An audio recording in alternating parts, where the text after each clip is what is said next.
The बड़ा Bharat show. कुछ ऐसे लोगों को हम इस मंच पर बुलाते हैं जो आपको कुछ बड़ा करने के लिए प्रेरित कर जाते हैं। ऐसे लोग जो भारत को बड़ा भारत बनाते हैं, इनकी कहानियां इस शो के द्वारा हम आप तक पहुंचाते हैं। नमस्कार, मैं Vivek Bindra, founder and CEO Bada business.com। Bada Bharat, it is a tribute to India's global brand ambassadors. Maharani Laxmibai, Mother Teresa, Kalpana Chawla, Kiran Bedi, कितनी महान महिलाएं हमारे देश में आई हैं। क्योंकि देश की प्रोग्रेस तभी पॉसिबल है जब महिला एम्पावर्ड होगी। जब बेटी खड़ी हो जाती है तो विजय बड़ी हो जाती है। इसलिए मैं आज आपको जिनसे मिलवाने जा रहा हूं, उनका नाम है डॉक्टर दीपा मलिक। इनकी जिंदगी में 3 बहुत बड़ी चुनौतियां थी। पहला, डिसेबिलिटी। छाती से नीचे का हिस्सा इनका पूरी तरह काम करना बंद कर दिया। इनको मल मूत्र त्यागने में, चलने में, कुछ भी कार्य करने में बहुत कठिनाई आती है। इतनी भयंकर डिसेबिलिटी। दूसरी, उनकी उम्र बहुत हो चुकी थी। और तीसरी, ये पुरुष नहीं महिला थी। महिलाओं की अपनी इतनी समस्याएं होती हैं, बहुत तरह की समस्याएं। उसके बावजूद इन्होंने हर प्रकार के धरती से आकाश तक सारे अवार्ड जीत डाले। इन तीनों के बावजूद इन्होंने सारी सीलिंग तोड़ते हुए इतने रिकॉर्ड्स बनाए कि रिकॉर्ड्स पे भी आज एक वीडियो भी रिकॉर्ड की तरह बनेगा। पद्मश्री, खेल रत्न, अर्जुन अवार्ड और 2016 में रियो ओलंपिक में मेडल जीत के आई। 5 बार President of India award, Limca book of world record, 100 से ज्यादा नेशनल इंटरनेशनल अवार्ड। ये महिला मेरे लिए बहुत बड़ी इंस्पिरेशन। इनसे मिलकर मेरी आंखों में आंसू आ गए। डॉक्टर ने इनको जिंदा लाश बोला था, पर ये धरती से आकाश तक सब कुछ जीत चुकी हैं। दीपा मलिक, आज उनका हम स्वागत करते हैं द बड़ा भारत शो में, which will inspire you to do more, to be more, to achieve more. ये वो शो है जो हर बुधवार शाम 4 बजे आता है। बुधवार को बड़ा बुधवार बनाता है। तो मिलते हैं मिस दीपा मलिक से। बड़ी इंस्पिरेशनल पर्सनालिटी है आपकी। मान गए आपको, हाँ मान गए बिल्कुल। मतलब मैं तो कहता हूं कि ये आपके आज वीडियो को, आपके आज बातों को कोई अगर ध्यान से सुने ना, तो एक आम आदमी के साथ आपकी लाइफ को कंपेयर करे तब समझ में आएगा। बिना कंपेरेबल के समझ में नहीं आएगा। एक आम आदमी के सर में दर्द होता है, थोड़ा सा बुखार होता है, पीठ में दर्द होता है, चलना उठना घूमना बंद कर देता है। और आपने क्या क्या कर दिया। पहले मुझे 1999 में क्या हुआ था, मैं वहाँ से शुरू करना चाहता हूँ। 1999 में आने के लिए आपको मेरे साथ एक बार 1975 में भी चलना पड़ेगा विवेक जी, क्योंकि पहली बार जब ट्यूमर आया था तो मैं छोटी बच्ची थी। और 5 साल की उम्र में पिताजी ने नोट कर लिया था कि कुछ तो पैरों में कमज़ोरी आ रही है। भागती दौड़ती खेलती चुलबुली दीपा वो अब बिस्तर पे क्यों बैठी हुई है, क्यों नहीं बाहर जाना चाहती है। 1999 जो आपने पूछा, वो एक ऐसा समय था जब उसी वर्ष मैं एक ब्यूटी कॉन्टेस्ट जीतती हूँ और उसी वर्ष मुझे ये कह दिया जाता है कि अब ट्यूमर वापस आ गए हैं। आपका ट्यूमर जब हम निकालेंगे तो या तो आप ऑपरेशन थिएटर में मर जाएंगी, या ये ट्यूमर बस्ट हो जाएगा, या इसका इन्फेक्शन फैल जाएगा, या फिर आपकी स्पाइनल कॉर्ड कटेगी और छाती का निचला हिस्सा पूरा लकवाग्रस्त हो जाएगा। मैंने ज़िंदगी को चुना। मैंने सर्जरी के लिए हाँ भरी। मुझे मंजूर था व्हीलचेयर पे रहना, क्योंकि और हस्बैंड उस समय कारगिल की लड़ाई में थे। उन्होंने तो मुझे 4 महीने बाद देखा। ये सारा कुछ हो चुका था। इनफैक्ट वो क्यों, मेरे भाई, मेरे ससुर, मेरे पिता सभी फौजी हैं। तो दोनों बेटियों को माँ के पास छोड़ के मैं अकेली दिल्ली आई, RR हॉस्पिटल। और वहाँ पे ये सर्जरी हुई। सर्जरी के बाद कॉम्प्लिकेशंस हुई, एक और सर्जरी हुई, एक और सर्जरी हुई, कोमा में रहना पड़ा। तो कितनी सर्जरीज हुई? 3 मेजर ऑपरेशंस हैं मेरे स्पाइनल कॉर्ड के स्पाइनल कॉलम पे, गर्दन के नीचे से। तो लगभग 200 टाँके हैं और आधे ही फेफड़े मेरे सांस भरते हैं। मल मूत्र की शक्ति है नहीं, तो क्योंकि नीचे का हिस्सा पैरालाइज, बिल्कुल पैरालाइज। अगर मैं ये दोनों हाथ ऊपर उठा लूँ, मुझे बड़ा अच्छा लगता है आपकी तरह मैं बातें करूँ लेकिन अगर मैं ये हाथ ऊपर उठा लूँगी तो फिर टॉर्सो आगे गिर जाएगा। 99 में जब आपकी ये सर्जरीज हुई, 200 टांके लगे, पिता नहीं थे यहाँ, भाई नहीं थे यहाँ, पति नहीं थे यहाँ, आप घर में उस समय रोज़मर्रा की ज़िंदगी कैसे जी रही थी? मतलब वहाँ पे आपको आपका जो मॉर्निंग रूटीन है, आपका पर्सनल हाइजीन मॉर्निंग का, उसके बाद दिन भर। सबसे पहली चीज़ जो मैं सिखाती हूँ अपने जीवन से, वो कहती हूँ कि तैयारी जब अच्छी हो तो फिर चिंता कम हो जाती है। तो मैंने जाने से पहले ही अपने घर को पहले तो मैंने इस शरीर के बारे में सीखा। जब डॉक्टरों ने कहा कि आप पैरालाइज हो जाएंगी, तो मैंने उसके बारे में काफ़ी स्टडी करी जाने से पहले ही। तो मुझे अपनी तैयारी करनी थी और मैंने अपने घर को उस प्रकार से तैयार किया। लकड़ी के रैम्प बनाए, बाथरूम को कस्टमाइज़ कराया, एक व्हील चेयर खरीदी, एक स्पेशल बेड मैंने एक फ्रेंड के क्लिनिक से उधार लिया, वाटर जेल मैट्रेस खरीद लिया। इंटरकॉम का इतना सुविधा नहीं पता थी, तो वो बेल होती है, रिमोट बेल्स, वो पड़ोसियों के घर में लगा लिए। मैंने अपने जेवर बैंक लॉकर में रख दिए। बच्चों के टीचर्स को मैं मिल ली कि एक्स्ट्रा ध्यान दीजिएगा। मैं शायद अब, क्योंकि मुझे लगा था कि जैसे मैं बचपन में एक बार दोबारा चल पड़ी थी, मुझे अपनी मेहनत पे विश्वास था। मुझे लगा कि डॉक्टर्स कह रहे हैं मैं पैरालाइज हो जाऊंगी, लेकिन मैं मेहनत करके दोबारा चल पड़ूंगी। कहीं ना कहीं मुझे ऐसा अंदर से भरोसा था अपने ऊपर, और मैंने कभी अपने आप को ये सोचने नहीं दिया कि मैं मर जाऊंगी या मैं दोबारा नहीं चलूंगी। इस उम्मीद के साथ, मैंने पूरी तैयारी के साथ मैं दिल्ली आई थी ऑपरेशन कराने के लिए। दीपा जी, अगर हम कंपेयर करके देखें, एक आदमी जिसके 6 पैक एब्स हैं, फिट है, एकदम सॉलिड, बिल्कुल 2 घंटा वर्कआउट करता है, उसको भी बोले कि यमुना नदी में आप लगातार स्विमिंग करके दिखाओ, उसको पार करके दिखाओ, वो आपने करके दिखाया बिना पाँव के, हाथों से। वो नहीं कर सकता है। आपको Limca book of world record में आ गया है। 58 किलोमीटर के लिए आपने बाइक चलाई, तो पहली बार आपने उस समय रिकॉर्ड बनाया। अब तो आपने बहुत चला ली। उसके बाद आपने चेन्नई से लेकर दिल्ली तक आपने गाड़ी ड्राइव करके दिखाई। उसके अलावा आप हाई ऑल्टीट्यूड पासेस पे 9 दिन लद्दाख आप ड्राइव करके आए। ये सारे वो काम किए आपने। और जब आपका एक निचला हिस्सा काम नहीं कर रहा है रोज़, जब मैं ये सुना कि भाई अब आपको, क्षमा चाहता हूँ कहना पड़ रहा है कि मलमूत्र त्यागने में भी तकलीफ़ हो रही है, आपकी बेटी आपको अनीमा दे रही है, और मैं जानता हूँ मतलब वो तकलीफ़ रोज़ कैसे होती है। तो हम बोलते तो हैं कि नारी नहीं है बेचारी, आपके केस में ये अद्भुत कार्य, अपने इतने वर्ल्ड रिकॉर्ड बनाए, ये किए कैसे आपने? मतलब स्विमिंग तो बहुत ही डिफ़िकल्ट है। मेरे घर में स्विमिंग पूल है, पर मैं 4 ब्रेथ मारने के बाद लगता है यार 4 लेंथ कब मारूंगा इकट्ठे। कैसे किया आपने? देखिए, जब मैं चलती फिरती थी, मैं एक गृहिणी थी, 2 बच्चों की माँ थी, एक आर्मी वाइफ थी, और मैं अपनी उस पहचान से खुश थी, क्योंकि उस पहचान पे कभी किसी ने सवाल नहीं उठाया। लेकिन टांगे जाने के बाद सवाल उठ गए। छाती का निचला हिस्सा लकवाग्रस्त होने के बाद सवाल उठ गए। ये कैसी माँ बनेगी, ये क्या खाना खिलाएगी, इसके पति की तो अब दूसरी शादी कर देनी चाहिए, जब तक ये घर में रहेगी हाय ये तो बोझा रहेगी। मतलब कोई ये हिम्मत को दाद नहीं दे रहा था कि अब भी जीने की इच्छुक है। ये वो नारी है जो माँ है, और वो अपने 2 बच्चों को बड़ा होता हुआ देखने के लिए जीवित रहकर खुश रहना जानती है। लेकिन हमेशा जिसको देखो वो मेरे बारे में बात कर रहा था, और मेरी कोई अपनी आइडेंटिटी ही नहीं रह गई थी। बस आइडेंटिटी के नाम पे हाय बेचारी, अपंग, बोझा, इसके ऊपर खर्चा हो जाएगा। मैं खुद ही अपने आप को ढूंढने निकली थी, मुझे एक पहचान बनानी। बहुत टाइम से ये बोला करता था कैमरा पे कि ब्रेक डाउन को ब्रेक थ्रू में कन्वर्ट करो, क्राई को ट्राई में कन्वर्ट करो। आप पर ये जो आपने करके दिखा, स्ट्रांगली मेंटल को मेंटली स्ट्रांग करो, मुझे लगता है कि आज आपको देख के मैं रियलाइज़ कर पा रहा हूँ आपको चैलेंज को एक्सेप्ट करने का एक जुनून है आपके मन में। मुझे लगता है कि जब कोई मुझे कहता है ये नहीं कर सकते, तो वही मेरा अब तो यही करेंगे। हाँ, वो मेरा एक एनर्जी पॉइंट, एक एंकर बन जाता है। माँ अच्छी नहीं बनेगी। आज मेरी दोनों बेटियाँ बहुत आत्मनिर्भर हैं, बड़ी हैं, बहुत अच्छी सिटीज़न हैं। खाना नहीं बनाएगी तो रेस्टोरेंट चला दिया।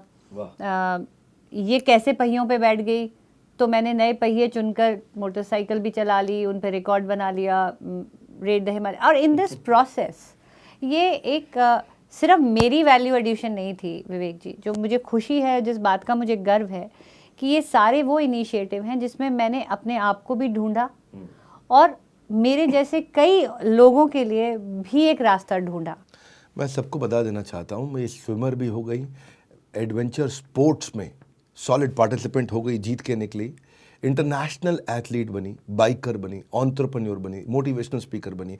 फिट आदमी को भी शर्म आ जाए, तीनों चीज़ें चाहिए। फिजिकल एबिलिटी चाहिए आपको, दिल में करेज चाहिए, और वो स्किल सेट चाहिए। तो हर बार नया स्किल सेट सीखना, करेज बना के रखना, आपने ये सब किया। मेरे मन में फिर भी बार बार आता है किया कैसे। बहरहाल आपके पर्सनल लाइफ में भी पैरालिसिस के बाद जो मॉर्निंग शेड्यूल को आपने मैनेज किया, जो दिन भर को आपने मैनेज किया, कहते हैं कि ज़िंदगी जीने के आपने हर बार तरीके ढूंढे हैं। आपको अगर वो बाइक नहीं मिली, वो गाड़ी नहीं मिली, तो मैं सुना आपने उसको ट्वीट करके इधर उधर से और अखबार में बोल के स्पॉन्सरशिप से आपने वो गाड़ी भी अरेंज करा ली उन दिनों जिन दिनों अवेलेबल नहीं हुआ करती थी। मैं जानना चाहता हूँ उस बारे में। देखिए उस वक्त तो सब यही कहते थे कि इसका दिमाग फिर चुका है, और मैंने ऐसे ही हंसी खेल में कहा था कि मोटरसाइकिल भी चलाऊंगी, गाड़ी भी चलाऊंगी, गाड़ी जब चलाऊंगी तो हाईएस्ट मोटरेबल रोड्स पे चलाऊंगी, और मोटरसाइकिल चलाऊंगी तो उस वक्त का जो एक Bollywood hero icon John Ibrahim होते थे कि, और मैंने कहा मोटरसाइकिल चलाऊंगी और जॉन इब्राहिम के साथ चलाऊंगी, और दुनिया बोलती थी पागल हो गई है। और आप देखिए मोटरसाइकिल बनी भी। मैं घंटों बैठी, मैंने कम से कम कई मैन्युफैक्चरर्स के पास में गई, और ये मैं तब हीरो होंडा एक होता था, और मैंने बहुत चिट्ठियाँ भी लिखी, नहीं हुआ। लेकिन जब मेरी नारायणा में एक कस्टमाइज बाइक बनी, KRP ने बनाई, तो मुझे MTV Hero Honda Roadies programme में भी इनवाइट किया गया। अच्छा। और बाद में तो आप KBC में भी आई थी। KBC में तो मैं रिसेंटली आई, वो मेरी बिटिया की वजह से, जो वो बहुत अच्छा NGO चला रही हैं। लेकिन उस वक्त जो मैंने कहा था कि मैं जॉन इब्राहिम के साथ चलाऊंगी, तो एक नहीं, दो नहीं, 3 बार जो मेरी बाइक रैलीज थी, जिसमें 1600 बाइकर्स को मैं लीड कर रही थी मुंबई में। राइड फॉर सेफ्टी हमने करी थी, हेलमेट अवेयरनेस, एड्स अवेयरनेस को लेके, कई सोशल कॉजेज़ को लेके मैंने कई बार बाइक रैलीज करी हैं। और जॉन इब्राहिम जी ने स्वयं मुझे बाइक पे बैठने में मदद करी है। तो आई थिंक ये जो जिद्दी हैं आप बहुत। ज़िद्दी तो मैं हूँ, और इसका एक बहुत बड़ा उदाहरण है कि जब मैरी कॉम जी की मूवी रिलीज़ हुई थी, तो उसमें जो गाना है ज़िद्दी दिल, तो उन्होंने उस गाने को जिस दिन लॉन्च किया था, वो उन्होंने मुझे डेडिकेट किया था कि सैल्यूटिंग द ज़िद्दी दिल स्पिरिट। तो वो भी मेरी एक बहुत फेवरेट ट्रॉफी है जो मेरे घर में है। ऑफ दीपा मलिक। ऑफ दीपा मलिक। मैंने देखा कि रियो ओलंपिक के सिलेक्शन में आपके ऊपर एक आरोप लगा कि आपने चीटिंग किया। पैरा ओलंपिक में मेडल आपने जीता, बाद में आप उस कमेटी की प्रेसिडेंट बनाई गई, और उसके बाद मैंने देखा कि हमारे देश में बड़ी सक्सेस मिली, टोक्यो के अंदर 19 मेडल आए। तो एज ए प्रेसिडेंट आपका क्या कंट्रीब्यूशन रहा, क्या मेहनत रही, कैसे किया आपने?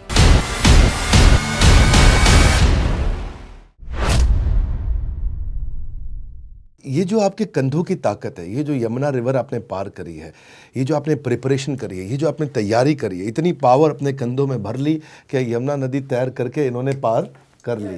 हाँ, एक बार थोड़ा जोर से बोलो, यमुना नदी पार कर ली। देखो ये बड़ा अच्छा लगा मेरे को आपका। लेकिन इतने सारे टैग्स हैं आपके ऊपर, आप स्पोर्ट्स लेजेंड है, आप एंटरप्रेन्योर, आप एक मोटिवेशनल स्पीकर है, आप एक फॉर्मर ब्यूटी क्वीन है, आप एक लवली मदर है, आप इतने सारे टैग्स है, कौन सा आपको पसंद है इनमें से?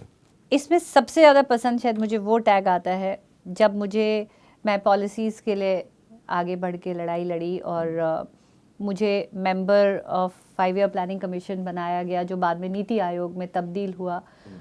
और उसके बाद मुझे एक अवार्ड मिला है, विमेन ट्रांसफॉर्मिंग इंडिया अवार्ड, जो यूनाइटेड नेशन और नीति आयोग ने दिया। मुझे लगता है वो कहीं ना कहीं मेरी देशभक्ति का एक प्रतिरूप है, मेरी मेहनत का एक सही प्रतिबिंब है कि एक महिला को जब ये कह दिया जाए कि आप पूरे देश को ट्रांसफॉर्म कर रही हैं, तो वो मेरी मेहनत का एक वैलिडेशन है, मेरी जर्नी का एक सर्टिफिकेशन है कि जो मैं करने निकली थी, जो माइंडसेट में बदलने निकली थी, शायद कहीं ना कहीं उसमें मैं थोड़ा बहुत सक्सेसफुल हूँ, जो मुझे ये अवार्ड से सम्मानित किया गया। और मैं इतने गर्व से कहती हूँ कि वही अवार्ड 3 साल बाद मेरी बेटी ने भी जीता है। अरे वाह वाह, guys everybody come on, let's acknowledge this outstanding, this outstanding.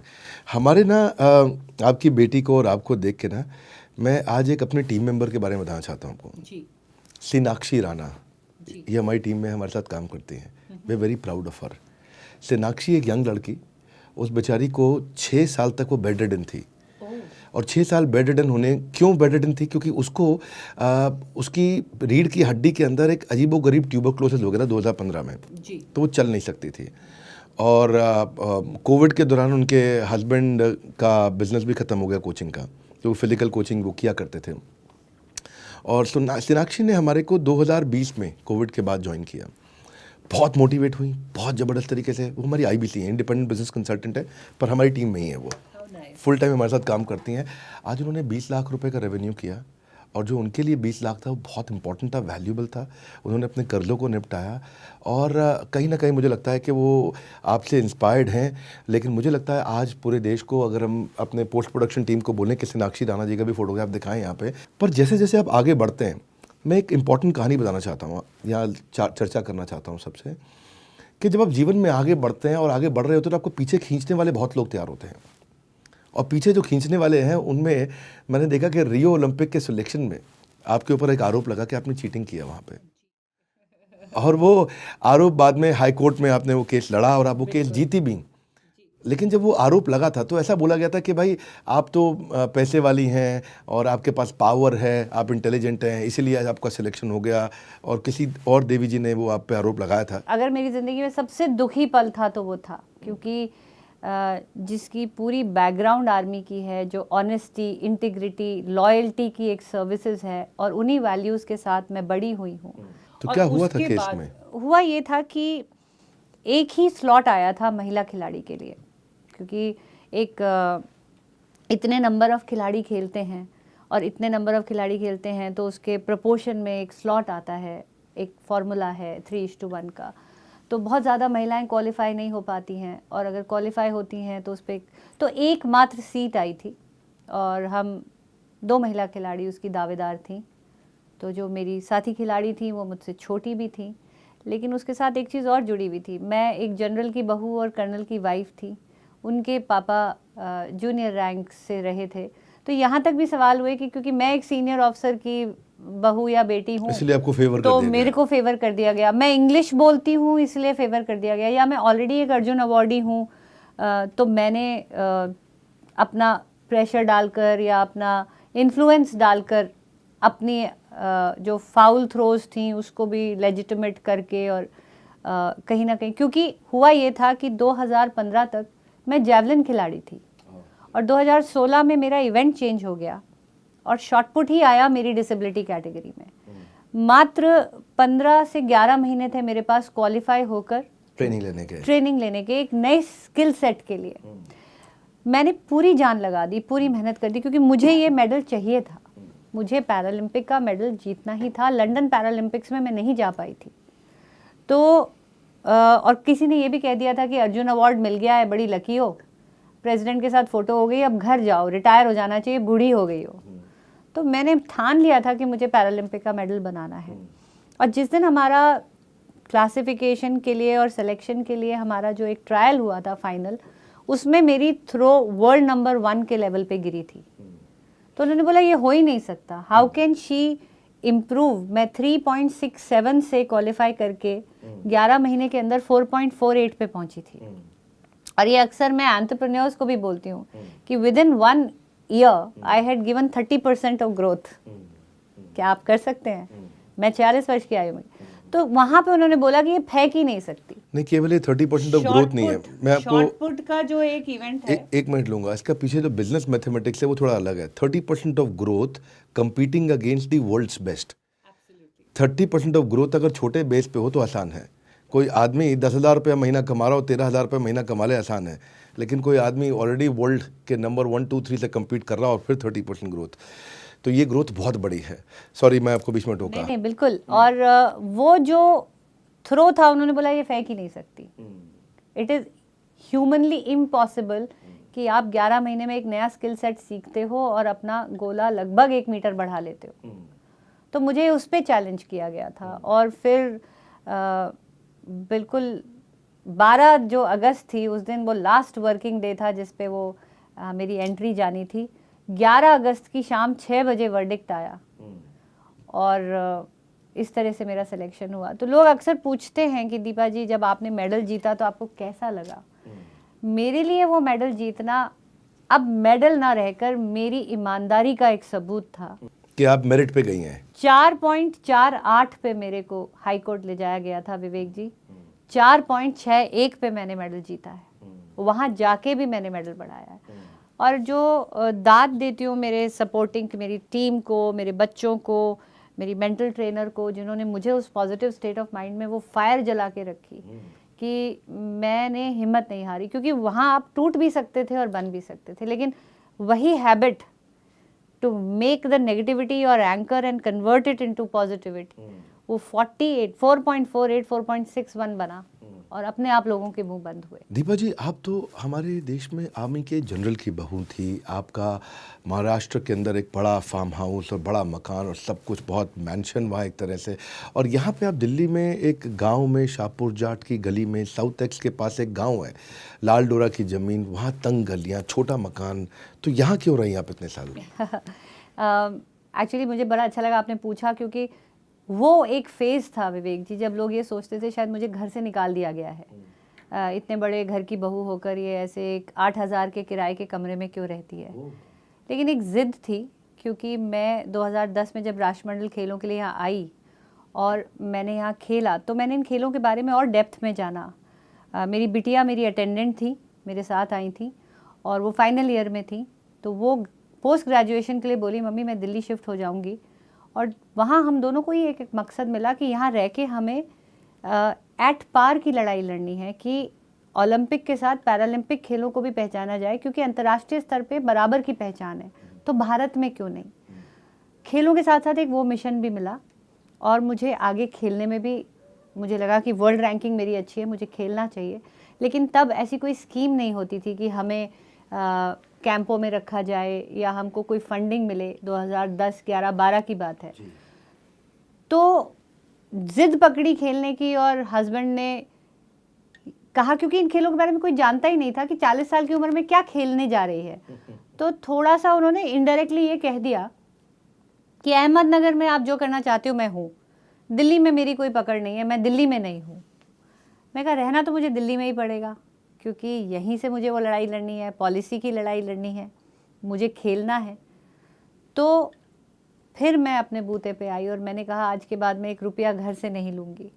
तो उस वक्त उतना ही पैसा था, एक जैवलिन 1 लाख रुपए का आता है, फिर फिजियोथेरेपी की फ़ीस, फिर जिम की फ़ीस, तो बहुत पैसे बचाने पड़ते थे। और वहाँ से एशियाड विलेज पास था और श्री फोर्ट स्पोर्ट्स कॉम्प्लेक्स और जवाहरलाल नेहरू स्टेडियम पास था, तो इसलिए वहाँ पे एक कमरा लेके मैं रही और खुद ही फिर, और वहीं से मेरा एक मोटिवेशनल स्पीकर का अवतार भी जगा, क्योंकि जब मैं मोटिवेशन के तौर पे अपनी कहानी कॉर्पोरेट्स में शेयर करने लगी तो थोड़े बहुत पैसे भी मिलने मिले, और जब पॉलिसीज़ आई तब जाके पैसे मिले। और आज इसी शहर में मैं एक पेंट हाउस में रहती हूँ जिसमें 1 रुपया भी किसी से मांग के नहीं बनाया है। ओलंपिक का मेडल आप जीत के आए, जीवन में बड़ा बदलाव आया होगा उसके बाद में, क्योंकि ओलंपिक का मेडल तो ओलंपिक का मेडल है, कितने भी अवार्ड रिवॉर्ड आपको रिकग्निशन मिले। उसके बाद अच्छा, बहुत से लोग ऐसे रहे होंगे जिन्होंने पहले क्या क्या बोला और उसके बाद अब वही लोग जो है बोलते होंगे कि भाई हमारी बेटी है, हमारे घर की है। मेरे साथ खुद के साथ भी ऐसा हुआ, मेरे अपने माता पिता नहीं थे, I was an orphan, so my mother got married with someone else, so not orphan exactly, लेकिन पेरेंट्स नहीं थे, तो बड़े चैलेंजेस थे बचपन से लेकर के। और कई बार ऐसा होता है कि आपको रिश्तेदार रखना चाहते हैं, कुछ नहीं भी रखना चाहते हैं। मैं उन तकलीफ़ों को आज नहीं बात करूंगा, आज तो बात आपकी हो रही है, पर आज सब के सब जितने दूर दूर के भी रिश्तेदार हैं सब बड़ा प्यार करते हैं। ऐसा आपके साथ भी हुआ होगा? सोच तो इतनी बदल गई है अब कि जब ओलंपिक में योगेश्वर दत्त का मेडल मिस हो गया था, तो मैं तो एक तो आउटसाइड कम्युनिटी की लड़की हूँ, मैं एक पंजाबी हूँ जो जाटों के घर आई थी, ऊपर से मैं बीमार हो ली, तो फिर भी उसके बावजूद एक गांव की बहू थी जो जाट नहीं थी, फिर भी लोगों ने ये कहा कि कोई बात नहीं, अभी हमारे गांव का एक शेर बाकी है, ओलंपिक में मेडल नहीं आया, पैरालंपिक में पक्का आएगा। तो आप इस एक लाइन में देखिए, गांव में पहली चीज़ एक बहू को जो अपंग है शेर गांव का कहा जा रहा है, तो उसमें आप जेंडर कन्वर्जन देखिए, उसके अंदर भी एक लड़के जितनी पावर देखी जा रही है बहू के अंदर, गांव का शेर। और दूसरी चीज़ पैरालंपिक और ओलंपिक को एक समान समझा जा रहा है, ये है नए भारत का रूप। बहुत सुंदर, और इसीलिए हम लेके आए हैं आपके लिए बड़ा भारत। और लोगों से मिलवाना चाहता हूँ आपको, ऐसे कमेंट बॉक्स में बताते रहिए किससे मिलना चाहते हैं, लेकिन मैं अब आपको अगले सब्जेक्ट पे ले जा रहा हूँ, मेरे लिए इंपॉर्टेंट है वो। पैरालंपिक में मेडल आपने जीता, बाद में आप उस कमेटी की प्रेसिडेंट बनाई गई, और उसके बाद मैंने देखा कि हमारे देश में बड़ी सक्सेस मिली, टोक्यो के अंदर 19 मेडल आए, जो आई थिंक आज तक के हाईएस्ट रहे हैं। आपका क्या रोल था, कैसे कंट्रीब्यूट किया, और जो प्रॉब्लम्स आपने फेस करी हैं तो आपने ज़रूर उसके लिए कुछ ना कुछ काम किया होगा, तो एज अ प्रेसिडेंट आपका क्या कंट्रीब्यूशन रहा, क्या मेहनत रही, कैसे किया आपने? देखिए, जिस वक्त मुझे प्रेसिडेंट की कुर्सी पे बिठाया गया उसके एक हफ्ते के अंदर पैंडेमिक फुल स्विंग में आया, कोविड-19 का लॉकडाउन। तो एकदम से एक एथलीट से एडमिनिस्ट्रेटर के रोल में आना, और वो भी एक ऐसी कुर्सी पे बैठना एक ऐसे वक्त में, अगेन जिसका कोई बता नहीं सकता कि पेंडेमिक में आपको फेडरेशन कैसे चलानी है। तो एक बार फिर मेरे लिए बहुत बड़ा नया रोल था, लेकिन एक ही प्रिंसिपल मैंने अपनाया कि जब मैं एथलीट थी तो मुझे अपने एडमिनिस्ट्रेटर से क्या अपेक्षा रही। तो शायद प्रेसिडेंट की तरह नहीं, एक एथलीट की सोच की तरह मैंने इस फेडरेशन को चलाया।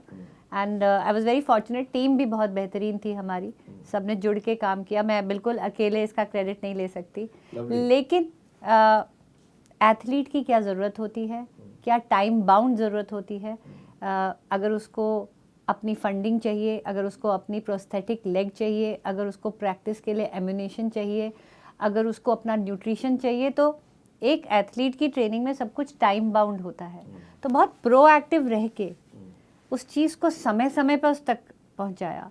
और एक जो मेजर चीज़ मैं समझती हूँ कि मैं कंट्रीब्यूट कर पाई इंडिया में और ख़ासकर दिव्यांग खेलों में, अभी तक न स्पोर्ट्स साइंस का योगदान नहीं था, क्योंकि मैंने स्पोर्ट्स साइंस को अपनाया था।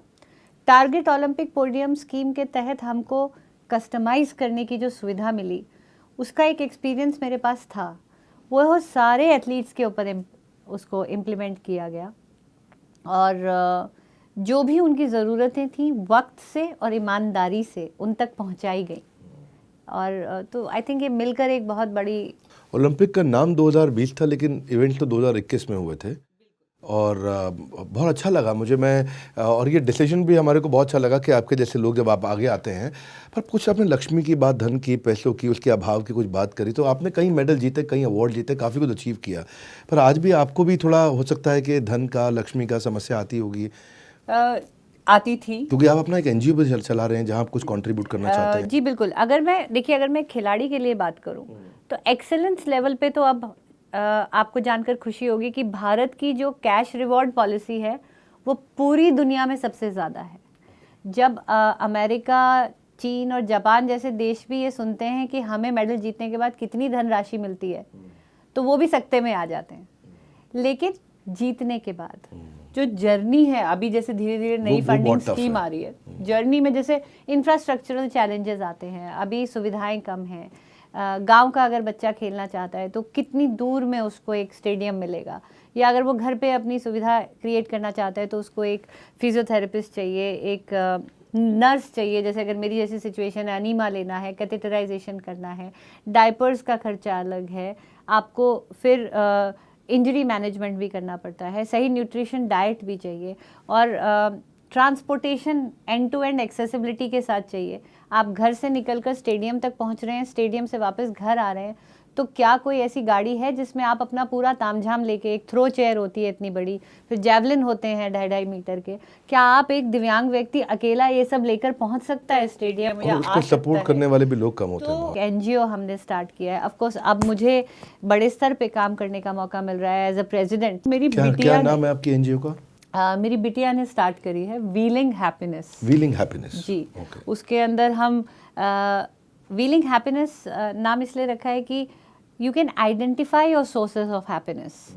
आपको क्या चीज़ करने में खुशी मिलती है, हम वो चीज़ करने में आपको एम्पावर करते हैं। कोई गाड़ी चलाना सीखना चाहता है, कोई रैली करना चाहता है। हाल ही में हमने कई बच्चों को रैलीज करवाई हैं, जैसे मैंने करी थी कि मैडम हम आपकी तरह रैली करना चाहते हैं, या कोई एडवेंचर। आपकी एनजीओ से कैसे जुड़ा जाए? बड़ा सिंपल है, फेसबुक पेज भी है, एक वेबसाइट भी है, और हमारे सारे कॉन्टैक्ट्स इंटरनेट पे भी हैं। आप उसमें भी कर सकते हैं कांटेक्ट, हमें लिख सकते हैं wheelinghappiness1@gmail.com पे एप्लीकेशन डाल सकते हैं। तो मैं अभी आपको 2 कांटेक्ट देता हूँ, एक है wheelinghappiness1@gmail.com और दूसरा आपको देता हूँ हमारा, आप बड़ा बिजनेस का कम्युनिटी ऐप डाउनलोड करिए, वहाँ पे आपका अकाउंट आपको दिखेगा और आप दीपा मलिक जी के नाम से उस अकाउंट को सर्च करिए। वहाँ पे आपको इनके मोटिवेशन कोट्स, इनके वीडियोस, इनकी डिटेल्स मिलेंगी। और रियल भारत है सारा का सारा हमारे इस कम्युनिटी ऐप में, क्योंकि हम एक पहली ऐसी ऑर्गेनाइजेशन है दुनिया में जिसने लिंक्डइन के बाद, फेसबुक के बाद आज ट्विटर के बाद, इंस्टाग्राम के बाद एंटरप्रेन्योर्स की एक कम्युनिटी बनाई है। तो हजारों लाखों लाखों एंटरप्रेन्योर्स हैं और आप सब आकर के जुड़ सकते हैं। बस बड़ा बिजनेस ऐप डाउनलोड करिए और आपके नाम की स्पेलिंग मैं अगर ठीक बोलता हूँ तो DEEPAMALIK। आपको MALIK, आप दीपा मलिक टाइप करिए, वहाँ पे सर्च करिए इनका अकाउंट, इनको फॉलो करिए। आप इनके जुड़ना चाहते हैं आप इनसे, इनको आप फंड रेजिंग में हेल्प कर सकते हैं। आप सब बिजनेसमैन हैं, सोलोप्रेन्योर, एंटरप्रेन्योर, इनके साथ वॉलंटियरिंग करना चाहते हैं। सो कंक्लूजन अगर मैं दूं आपके साथ इस अद्भुत चैट का, आज हमारा पूरा जीवन शायद इसी में चला जाता है कि हमारे पास क्या नहीं है और हम जो हमारे पास है उसको सेलिब्रेट करना भूल जाते हैं, जो चीज़ नहीं है उसकी इच्छा रखते हैं। सो और मेहनत करना देखिए अच्छी बात है, लेकिन जो है उसको धन्यवाद की भावना रखनी चाहिए। और आई थिंक वो दीपा जी ने जो बोला, मैं ज़िंदगी जीना चाहती हूँ अपनी बेटियों के साथ, अपने लिए, और उसके बाद हर चुनौती से लड़ी, आगे बढ़ी, जो उनके पास है उसको धन्यवाद किया। मुझे लगता है कि मेरे और आपके हाथों और पैरों दोनों की शक्ति इनके हाथों के अंदर है। मुझे लगता है कि आपके पैरों की जो शक्ति है और जो हाथों की, जिससे दोनों से मिलकर आप तैरते हैं, वो अकेले इनके हाथों के अंदर है। मुझे लगता है अगर ये आर्म रेसलिंग मेरा नेक्स्ट सुझाव है, अगर आप करना चाहें तो आप उसमें भी बहुत आगे जरूर जाएंगे। बस सोच तू क्या है और क्या कर सकता है, हर हालत से तू लड़ सकता है। अपनी किस्मत को मत दे दोष, बस कुछ अलग करने की सोच, कुछ अलग करने की सोच। आज जो बात आपने किया मेरे साथ में बड़ा भारत शो में आप आने के लिए, दीपा जी आपका बहुत बहुत धन्यवाद। You are an inspiration to millions. Your life lesson जो मुझे बहुत अच्छा लगा, एबिलिटी बियॉन्ड डिसेबिलिटी। और ऑडियंस आप सबसे कहूँगा कि आपके सपोर्ट के बिना हम ये नहीं कर सकते कभी भी। मैं चाहता हूँ कि बी हर मैसेंजर, आप सबसे रिक्वेस्ट करूंगा, बी हर मैसेंजर। कम से कम आप 1 लाख लोगों को ये वीडियो को शेयर करिए। अपने इस मिशन में नहीं रखेंगे कोई लिमिटेशन, आपके शेयर करने से मिलेगा हमें बहुत बड़ा मोटिवेशन। इनका एक्सेप्शनल इनिशिएटिव, इनकी एक्सेप्शनल स्टोरी, इनकी एक एक्सेप्शनल अचीवमेंट, उसके लिए आपका हमें चाहिए एक्सेप्शनल सपोर्ट। इस वीडियो को पहुंचाइए, हर महिला को पहुंचा दीजिए, कम से कम इतना करिए। उसके बाद देखते हैं बाकी देशवासियों को पहुंचाएंगे, पर पहले हर महिला को ज़रूर पहुंचा दीजिए, क्योंकि अब नारी नहीं है बेचारी। शेयर करिए, नीचे कमेंट बॉक्स में मुझे बताइए कि आप अगले वीडियो में किससे मिलना चाहेंगे, किसको आप देखना चाहते हैं इस शो के अंदर। रेकमेंड करिए, आपके हर कॉमेंट को आकर के मैं पढ़ूंगा। बड़ा भारत का इस शो को ज्वाइन करने के लिए, बड़ा बिजनेस की ऐप को डाउनलोड करके इस एंटरप्रेन्योरियल कम्युनिटी को और बड़ा करने के लिए, हमारे साथ जुड़ के इस वीडियो को शेयर करने के लिए, वर्ल्ड के नंबर 1 एंटरप्रेन्योरियल यूट्यूब चैनल पे आने के लिए आप सबका हृदय की गहराई से प्रेम पूर्वक बहुत बहुत धन्यवाद। दीपा मलिक जी आपका विशेष धन्यवाद। Thank you, thank you. Salman Khan के गांव से आने वाली एक लड़की जो घर पे बैठ करके टीवी देख करके इतना अच्छा अंग्रेजी बोली, तो ये आपने कैसे सीखा? इंग्लिश बोलने से ना लोगों को डर लगता है। आपको क्या लगता है देश में इंग्लिश का इतना हवा क्यों है? पर आपको, मेरे को देख के लगा कि आप मार्क्स के लिए आपने पढ़ाई नहीं करी, क्योंकि आप 13 की एज में आपने 12th कर ली थी। कैसे?